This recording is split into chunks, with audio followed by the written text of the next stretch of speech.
మహాగణాధిపతయే నమః. ఓం గురుభ్యో నమః. ఓం శ్రీమాత్రే నమః. పరమేశ్వర స్వరూపమైనటువంటి జ్యోతిష, వాస్తు మరియు ఇతర అనేకమైనటువంటి శాస్త్రములను మనకు అందించినటువంటి మహర్షులకి నమస్కారం.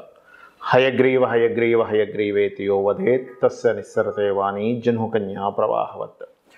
అరుణాం కరుణాతరంగితాక్షీం ధృతపాశాంకుశపుష్పబాణచాపాం అనిమాదిభిరావృతాం మయూకైః అహమిత్యేవ విభావయే భవానీం. శ్రీమాత్రే నమః. ప్రేక్షకులకి ఆ లలితాంబిక అమ్మవారి అనుగ్రహం పరిపూర్ణంగా కలగాలని మనస్ఫూర్తిగా కోరుకుంటూ మనం ఈరోజు మనకి నవరాత్రులు ప్రారంభం అవబోతున్నాయి. అదేవిధంగా జనవరి మాసం నుంచి డిసెంబర్ వరకు సహజంగా మనం చెప్పుకునేది ఉగాదితోనే చెప్పుకుంటాం ఇప్పుడు కూడా. కానీ చాలామంది ప్రేక్షకులు ఏంటంటే, సార్ జనవరి టు డిసెంబర్ కూడా చెప్పండి, మాకు ఒక ఇయర్ స్టార్టింగ్ అలవాటు అయిపోయింది కదా జనవరి నుంచి. కాబట్టి ఈ జనవరి నుంచి డిసెంబర్ లోపల ఏదైనా గ్రహాలు మార్పులు ఉంటాయి కదా, ఆ మార్పుల పరంగా మేము ప్లానింగ్ చేసుకోవడానికి కూడా ఉంటుంది. దసరాకి మనకి ఉగాదికి ఎలాగో చెప్తారు మీరు 3-4 నెలల తర్వాత మళ్ళీ. కాకపోతే ఇప్పుడు ఒకసారి చెప్పండి, చాలామంది వాట్సాప్లో పెట్టడం వల్ల చేస్తున్నటువంటి కార్యక్రమం ఇది. అయితే ఈ యొక్క జనవరి నుంచి డిసెంబర్ వరకు అసలు గ్రహాలు, మేజర్ ప్లానెట్స్ అసలు ఏం మారుతున్నాయి, ఏవి వక్రగతిలోకి వెళ్తున్నాయి అనేటువంటి దాని సంబంధంగా ఎటువంటి జాగ్రత్తలు తీసుకోవాలి, ఎటువంటివి అవకాశాలు అందిపుంచుకోవాలి, ఏ దేవత ఆరాధన చేసుకోవాలి. అందులో ముఖ్యంగా మనకి నవరాత్రులు ఉన్నాయి కాబట్టి ఈ నవరాత్రుల నుంచి వచ్చే సంవత్సరం వరకు కూడా ఈ నవరాత్రుల్లో ఏ దేవతని రెగ్యులర్గా పూజిస్తే మీరు ఇన్ని రోజుల నుంచి పడుతున్నటువంటి ఇబ్బందుల నుంచి ఎలా బయటపడగలుగుతారు, ఏ రాశి ఏ లగ్నం వారు, లగ్నం తెలిసే లగ్నము, రాశి తెలిసేవారు రాశి వారు, ఎవరిని ప్రార్థిస్తే ఎవరిని పూజిస్తే మీరు పడుతున్నటువంటి ఇబ్బంది నుంచి బయటపడతారు. ఎందుకంటే ఉపాసన అంటూ ఉంటారు. అంటే ఉపాసన ఏం చేస్తుందంటే పంచమ స్థానాన్ని యాక్టివేట్ చేస్తుంది. పంచమం యాక్టివేషన్ అయితే మనకేమవుతుంది, షష్టమ స్థానం తగ్గుతుంది. షష్టమం అంటే రుణ రోగ శత్రువులు, ఇవే కదండి మనం బాధపడేది. కాబట్టి ఏ లగ్నం వారు, లగ్నం తెలిస్తే లగ్నము, రాశి తెలిస్తే రాశి వారు ఈ నవరాత్రుల్లో ఏ దేవతని ఎక్కువగా ఉపాసించాలి. నవరాత్రులు ఉపాసిస్తాం ఒక్కొక్క దేవతని, కానీ ఎక్కువగా ఏ దేవత ఆరాధన చేస్తే, ఎందుకంటే అమ్మవారి యొక్క అనుగ్రహం ఈ నవరాత్రుల్లో ఎక్కువగా ఉంటుందని దేవి భాగవతంలో చెప్పబడింది. కాబట్టి ఎవరు దేని చేసుకోవాలి అనేటువంటి విషయాలు చెప్తుంది నేనైనప్పటికీ కూడా చెప్పిస్తుంది సాక్షాత్ లలిత అమ్మవారిగా భావిస్తూ ఒక్కొక్క లగ్నము ఒక్కొక్క రాశి గురించి తెలుసుకుందాం. కన్యా లగ్నము, కన్యా రాశి. కన్యవారికి గనక చూసుకున్నట్లయితే ఇక్కడ కలిగేటువంటి ఫలితాల్లో మనకి ఈ సంవత్సరం ఎటువంటి మార్పులు జరుగుతున్నాయి, ఈ నవరాత్రుల్లో ఏ దేవతా స్వరూపాన్ని చేస్తూ నిత్యము గనక ఆ దేవతా స్వరూపాన్ని సంవత్సరం అంతా చేసుకుంటే అద్భుతమైన ఫలితాలు ఎలా జరుగుతాయనే విషయం మనం తెలుసుకుందాం. ఇక్కడ గమనించుకున్నట్లయితే మీకు రాశిలోకి కేతువు మారాడు, సప్తమంలో రాహు ఉన్నాడు. అదేవిధంగా 2వ తేదీ 5వ నెల 2024 నుంచి భాగ్యంలోకి గురువు వస్తున్నాడు. ఆ భాగ్యంలోకి వచ్చే గురువు 10వ తేదీ 10వ నెల 2024 నుంచి వక్రిస్తాడు. 6లో ఉన్నటువంటి శని భగవానుడు 30వ తేదీ 6వ నెల నుంచి షష్టమంలో ఉన్న శని భగవానుడు పంచమంలోకి వస్తున్నాడు. మరి ఈ మేజర్ ప్లానెట్స్ వల్ల కలిగే ఫలితాలు, జాగ్రత్తలు ఏంటో చూసుకున్నట్లయితే రాశిలో కేతువు ఏం జరుగుతుంది అంటే మీకు ఆలోచన విధానంలో రకరకాల ప్రయోగాలు చేసేటువంటి యోగాన్ని ఇస్తున్నాడు మీకు. ఇక్కడ చూడండి, ఒక్కోసారి మనం డిఫరెంట్గా థింక్ చేసి కూడా మనం ఒక అద్భుతమైనటువంటి సక్సెస్ని పొందుతాం. అయితే ఆ డిఫరెంట్గా థింక్ చేసి సక్సెస్ పొందాలంటే ఎవరిని పట్టుకోవాలి, ఇక్కడ మీరు గణపతిని ఆరాధించండి. డిఫరెంట్ థాట్ ప్రాసెస్కి గణపతి కారకుడు చేయండి. కాకపోతే రాశిలో కేతువు కదా, ఒక్కొక్కసారి మనకు తెలియకుండా వైరాగ్యం వస్తుంది. అమ్మ ఏం చేస్తాంలే, చూద్దాంలే, దీన్ని విడిచిపెట్టండి. దీన్ని విడిచిపెట్టినట్లయితే కేతు సంచారం రాశిలో జరుగుతున్నందుకు ఒక్కొక్కసారి రకరకాల ఆలోచనలు, వైరాగ్యాలు, విపరీతమైన ధోరణులు కూడా క్లియర్ అవుతాయి. ఏది గణపతిని స్మరించినందుకు. మరి సప్తమ రాహు ఇది ఏమిస్తుంది ఇక్కడ అంటే విదేశీ సంబంధించినటువంటి వారితో సంబంధాలు కుదురుస్తుంది. పార్ట్నర్స్, విదేశీ సంబంధించిన పార్ట్నర్స్, వివాహము, విదేశీ సంబంధాలు కుదరడం, రాశి నుంచి గోచారంలో ఏ గ్రహం ఎక్కడ సంచరిస్తుందో దాని ఫలితం ఇస్తుంది, గుర్తుపెట్టుకోండి. అంటే ఏమండి సంబంధాలు వెతుకుతున్నాం, విదేశీ సంబంధాలు వెతకండి. ఈ సంవత్సరం ఖచ్చితంగా సక్సెస్ అవుతుంది. స్త్రీ కావచ్చు, పురుషుడు కావచ్చు, లేదా విదేశాలకు వెళ్ళొచ్చిన వారు, విదేశాల్లో చదువుకుంటున్న వారు, విదేశాల్లో ఉద్యోగం చేస్తున్న వారు, విదేశీ వ్యక్తులు అవ్వాలని రూల్ లేదు. అలాగే కోసొచ్చిన మనకి చిన్న తేడా ఉంటుంది. ఆ చిన్న తేడా అంటే ఏమిటి, సేమ్ దీంట్లోనే చిన్న చిన్న అంటే సేమ్ ఇదేనండి, కాకపోతే కొంచెం తేడా ఉందండి, మరి ఈ సంబంధం చేసుకోవచ్చు అడుగుతూ ఉంటారు. అంటే ఏమిటి, వాళ్ళ దీంట్లో వాళ్ళ కమ్యూనిటీలో. అలాగే ఈ గురువు మార్పు ఏ ఫలితం ఇస్తుంది మీకు చూసుకున్నట్లయితే, ఈ గురువు మీకు 5వ నెల 2వ తేదీ నుంచి మారుతున్నారు కాబట్టి పర్టికులర్గా మీకు ఇచ్చే రిజల్ట్స్లో అతను మారక ముందేమో పెద్ద మొత్తంలో మనీ రిలేటెడ్ సంబంధించిన విషయాల్లో చూసుకోవాలని చూపిస్తుంది. మారిన తర్వాత ఇచ్చే రిజల్ట్స్లో మీకు పర్టికులర్గా 2వ తేదీ 5వ నెల నుంచి కొత్తగా ఏదైనా ప్రారంభించడానికి అనుకూలతనిస్తుంది. మరి శని భగవానుడు 30వ తేదీ 6వ నెల నుంచి వెనక్కి వస్తున్నాడు కదండి అన్నప్పుడు కొంచెం సంతానం విషయంలోని తీసుకునే ఆలోచనల విషయంలో 30వ తేదీ 6వ నెల నుంచి ఒక 4.5 months నిర్ణయాల విషయాల్లో, ఫ్రెండ్స్ విషయంలో, షేర్ మార్కెట్ రిలేటెడ్ సంబంధించిన అంశాల్లో కాస్త జాగ్రత్తగా ఉంటూ మీరు చేయవలసినటువంటి దేవతా ఆరాధన ఏమిటి అని చెప్పి చూసుకున్నట్లయితే పర్టికులర్గా ఇక్కడ చండీ పారాయణము, చండీ ఆరాధన, చండీ ఈ 9 రోజులు చండీ పారాయణం చేయండి. 9 రోజుల తర్వాత కూడా చండీ అమ్మవారిని స్మరించండి. అన్ని విధాలా మీకు బాగుంటుంది. చాలామందికి ఏంటంటే ఏమండి నాకు రాశి తెలియదు, లగ్నము తెలియదు, నక్షత్రము తెలియదు, అలాంటప్పుడు నేను ఏ దేవత ఆరాధన చేసుకోవాలి అని అడుగుతూ ఉంటారు. దీనికి 2-3 విధానాలు ఉన్నాయి, ఒక్కొక్కటి చెప్తాను. మీ పేరు ఉంటుంది, మీ పేరు చానే అక్షరంతో చూచే చోళ అశ్విని అలా తీసుకోవచ్చు.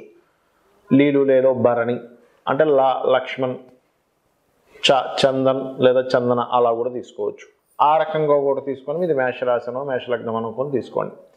రెండవది అసలు నాకు ఆ పద్ధతి కూడా తెలియదండి ఏం చేయాలి అని అనుకున్నప్పుడు ఈ నవరాత్రుల్లో ఒక్కొక్క రోజు ఆ దేవతా సంబంధించినటువంటి స్వరూపం ఏదైతే ఉందో ఆ దేవతా స్వరూపాన్ని స్మరించుకుంటూ చాలా సింపుల్గా మీరు నామస్మరణ చేసుకోవచ్చు. అంటే ఎలాగా, మొట్టమొదటి మనకి నామాల్లో ఏమిటి, బాల అంటే ఓం బాలాదేవితాయి నమః, బాలా బాలా బాలా బాలా అనుకున్నా కూడా సరిపోతుంది ఫస్ట్ మొదటి రోజు.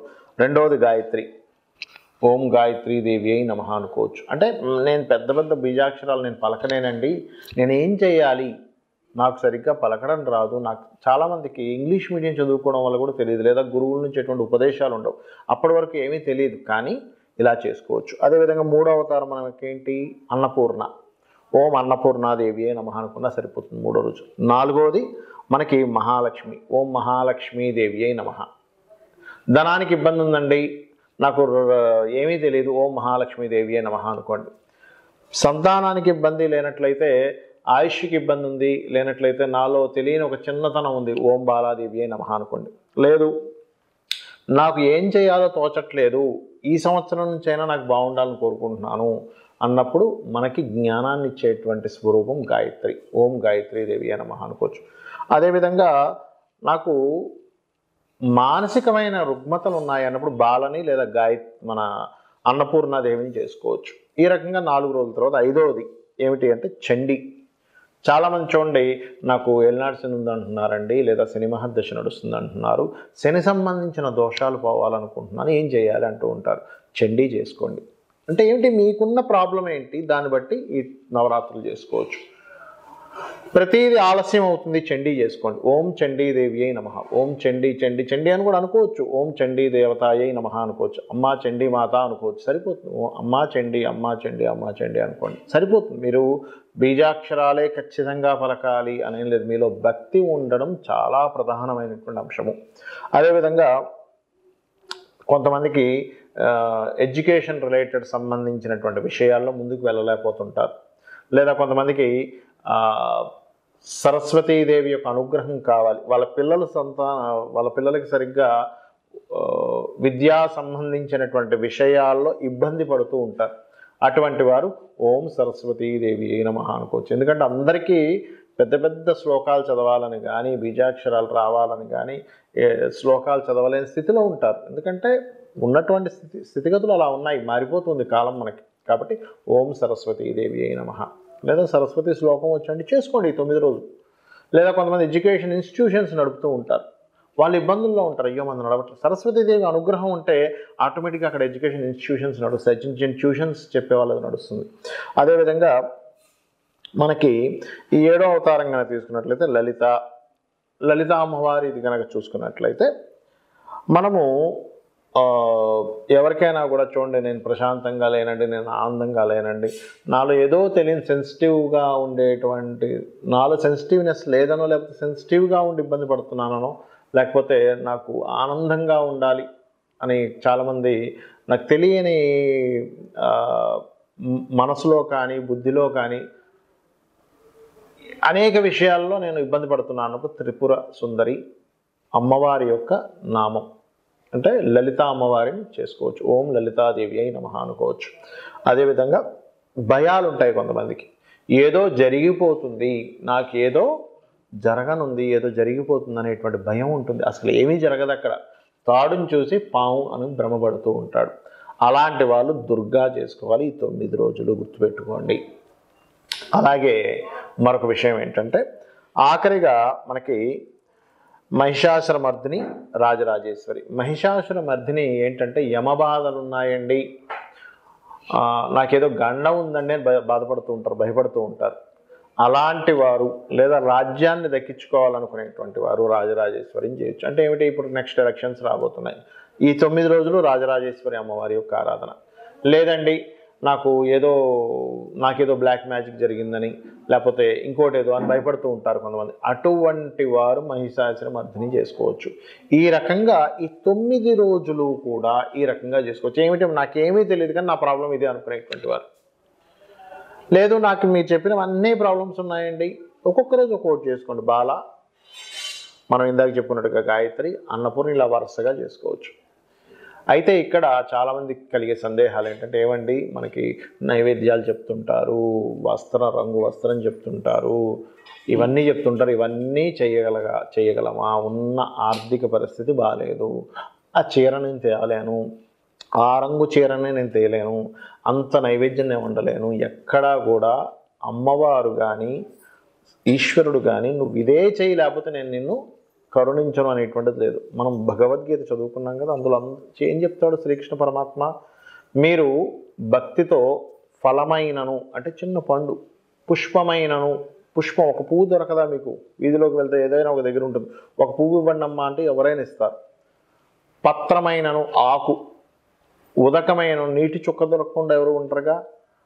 ఇలా ఫలాపేక్ష రహితంగా అంటే ఏమిటి, ఒక చిన్న పిల్లవాడికి తల్లి ఎలా పెడుతుంది అన్నం, ఏమి ఆశించదు, వీడికి ముద్ద పెడుతున్నందుకు నాకేదో వీడు ఇవ్వాలనుకోదు, సేపు ప్రేమగా పెడుతుంది, వీడు తింటే బాగుందని పెడుతుంది. అలా చిన్నపిల్లవాడికి తల్లి ఎలాగైతే ప్రేమగా పెడుతుందో ఆ రకంగా మీరు కనుక అమ్మవారికి కానీ స్వామివారికి కానీ మీరు కేవలం నేను ఇప్పుడు చెప్పినటువంటి వాటిలో ఏదైనా సరే సమర్పించినట్లయితే, అందులో ప్రధానంగా ఏమీ నాకు చాలా ప్రాబ్లంగా ఉందండి అనుకునేటువంటి వారు బెల్లము సమర్పించవచ్చు. ఎందుకంటే బెల్లానికి దోషము లేదని చెప్తూ ఉంటారు శాస్త్రంలో. అంటే నేను అనేది ఏంటంటే, మరీ అంటే చాలా దీనస్థితిలో ఉన్నానండి, ఇంకేం నేను నవరాత్రులు చేస్తాను అనుకునే వారికి కూడా నేను చెప్తున్నటువంటి అంశం ఇది. మంత్రాలు రావండి, ఇవి చేసుకోండి, నాకేమీ తెలియదండి, ఇది చేసుకోండి, నాకు ఈ ప్రాబ్లం ఉందండి, నేను చెప్పినటువంటిది చేసుకోండి. ఖచ్చితంగా ఏంటంటే మీరు ఎక్కడా కూడా మైండ్లో నేను చాలా చేశాను అంతకుముందు, నాకే ప్రాబ్లమ్స్ క్లియర్ అవ్వలేదు, ఇది అందరూ చేసే మిస్టేక్. చాలా చేసినా ఏం క్లియర్ అవ్వలేదు, చాలా చేసినా ఏం క్లియర్ అవ్వలేదు అనుకుంటారు. ఏమవుతుంది, మీ మైండ్ ఓహో ఇతను లేదా ఈమె ఎన్ని చేసినా ఈమెకేమీ ఫలితం కలగకూడదు అనే దాంట్లోనే ఉందేమో అని చెప్పని ప్రకృతి అలా అనుకుంటూ ఉంటుంది. ఎందుకంటే ప్రకృతే అమ్మవారు కాబట్టి ఇవి చెయ్యండి. ఇవి చేస్తూ ఇప్పుడు మనం చెప్పినటువంటివి ఏవైతే ఫలితాలు చెప్పాము, ఈ సంవత్సర ఫలితాలు, ఈ సంవత్సర ఫలితాల్లో ఫలానా గ్రహం అని చెప్పాను కదా, ఆ గ్రహం దగ్గరికి వెళ్ళి జస్ట్ అక్కడికి వెళ్ళి ఒక ప్రదక్షిణం చేయండి, సరిపోతుంది. మీరేమీ లక్షలు కోట్లు వేలు ఖర్చు పెట్టాల్సిన అవసరం లేదు. గ్రహాలు కానివ్వండి, అమ్మవారు కానివ్వండి, భగవత్ స్వరూపం కానివ్వండి, అవి ఎప్పుడు ఎంతసేపు ఏంటంటే మీరు భక్తిగా ఏం చేస్తున్నారు అనే దాన్ని బట్టి మనం ఎనర్జీని తీసుకుంటున్నాం అక్కడ. వాళ్ళకేం తక్కువ కాదు. కాబట్టి భక్తిగా చేయండి. ఈ నవరాత్రుల్లో ఈ 9 రోజులు మీరు చేసేటువంటి సాధన ఎంత గొప్పదంటే, మనకి అమ్మవారే స్వయంగా చెప్పింది, ఎవరైతే నా యొక్క భక్తుడుగా అవుతాడో అతని యొక్క తల రాతని తిరిగి రాయమని బ్రహ్మకి చెప్పింది. దేవి భాగవతంలో ఉంటుంది, కావాలని చదువుకోండి. అంటే ఏమిటి, మనం ఏదో ఇబ్బందుల్లో ఉన్నాము, నా రాత ఇంతే అని చెప్పి భయపడాల్సిన పని లేదు. అమ్మవారి అనుగ్రహంతో మీరు ఇప్పుడున్నటువంటి బాధల నుంచి బయటపడి గొప్ప యోగాన్ని పొందవచ్చు. శ్రీమాత్రే నమః.